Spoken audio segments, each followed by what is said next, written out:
Oke, assalamualaikum warahmatullahi wabarakatuh. Bismillahirrahmanirrahim. Wassalatu wassalamu ala asrofil anbiya wal mursalin wa ala alihi washabihi ajmain wa ba'du.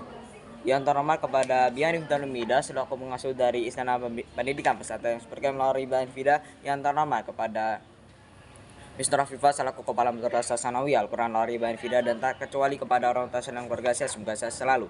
Saya Mary Fendi Hanin yang akan mempresentasikan pentingnya nasi berjudul Unsur, Senyawa, dan Campuran. Unsur merupakan zat tunggal yang paling sederhana dan tidak dapat diuraikan menjadi zat lain. Dan bagian terkecil dari unsur bernama atom. Dan unsur sendiri terdiri dari kumpulan atom-atom. Dan ada pula aturan penulisan lambang unsur yang dikenal sejak masa alkimia yang dimulai dari tahun 2 sampai 7 Masehi. Kemudian aturan penulisan lambang dilanjutkan oleh John Dalton, yang dimana John Dalton sendiri menggunakan lingkaran untuk menyatakan atom-atom unsur, dan yang dimana setiap lingkaran tersebut ditandai dengan gambar yang berbeda yang bertujuan untuk membedakan satu unsur dengan unsur yang lain. Setelah itu dilanjutkan lagi di tahun 1813 seorang bernama Berzelius menggunakan aturan penulisan lambang sebagai berikut. Yang pertama yaitu menggunakan bahasa unsur dalam bahasa Latin. Lambang diambil dari huruf depan atau huruf awal, huruf pertama dari suatu unsur. Dan yang ketiga, jika nama depan atau jika nama pertama itu sama, maka untuk istilahnya ditambah dengan satu huruf lagi, yaitu huruf yang ditulis dengan huruf kecil. Contohnya hidrogen, bahasa Latinnya hydrogenium. Istilah penulisan lambang unsurnya menurut Berzelius adalah H. Selanjutnya karbon, untuk Latinnya carbonium, dan lambangnya C. Dan kemudian ada perak, Latinnya yaitu argentum, untuk lambangnya Ag. Dan lanjut senyawa. Senyawa merupakan zat yang tersusun dari dua unsur ataupun lebih, yang artinya senyawa ini merupakan kumpulan dari unsur-unsur. Berbeda dengan unsur, senyawa ini dapat diuraikan menjadi zat lain, dan untuk bagian terkecil dari senyawa adalah molekul. Aturan penulisan dari senyawa ada contoh CO2. CO2 yaitu oksigen, yang dimana oksigen CO2 itu terdiri dari satu unsur C dan dua unsur O, sehingga disebut CO2. Selanjutnya ada pula H2O, yaitu senyawa air, yang dimana itu senyawa tersebut terdiri dari dua unsur H dan satu unsur O, jadi H2O. Dan ada pula aturan penulisan lain, yaitu senyawa logam dengan non-logam. Ada pula senyawa non-logam dengan non-logam. Kita mulai dari yang logam dan non-logam terlebih dahulu. Peraturan yang pertama adalah senyawa logam ditulis terlebih dahulu.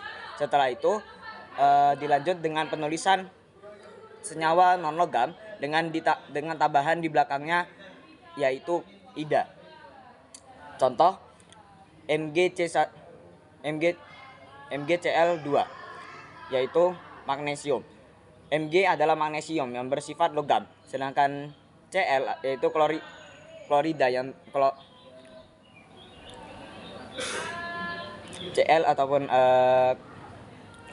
klorida itu bersifat non logam. Karena kita menggunakan logam non logam, maka terpaksa kita tambah dengan kalimat ida, sehingga menjadi magnesium klorida. Ada pula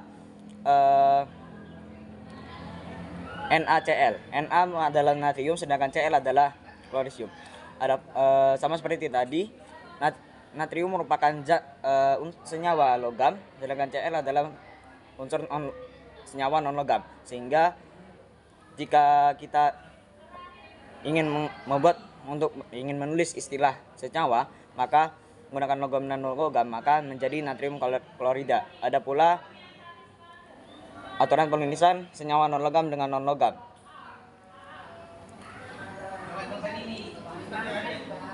Ada beberapa istilah dari non-logam dan non-logam, yaitu jika jumlah atom tersebut dari jumlah atom yang pertama itu lebih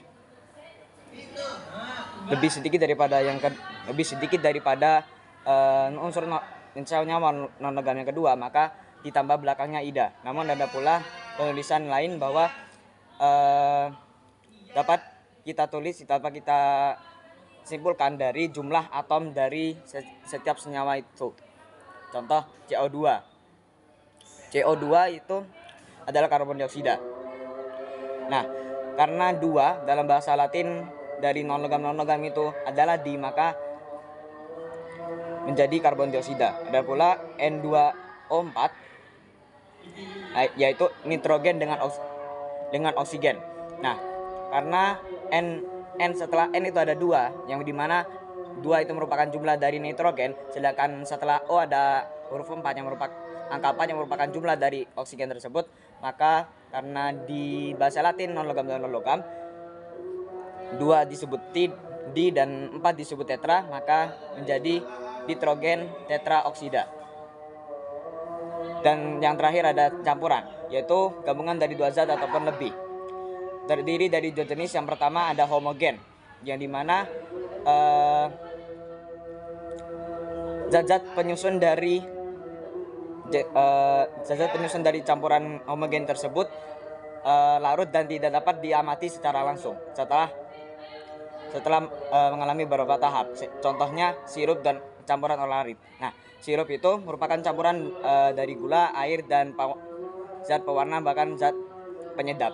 Ada pula zat campuran heterogen, yaitu campuran yang dimana apabila kita, contoh kopi itu jika kita aduk akan larut. Namun ternyata setelah kita minum, kita habiskan kopi tersebut, ternyata masih ada sisa-sisa ataupun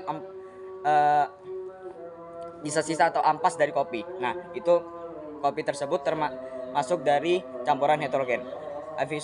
Mungkin sekian dari saya. Bila ada salah kata, ada kata yang kurang berkenan, mohon dimaafkan. Wassalamualaikum warahmatullahi wabarakatuh.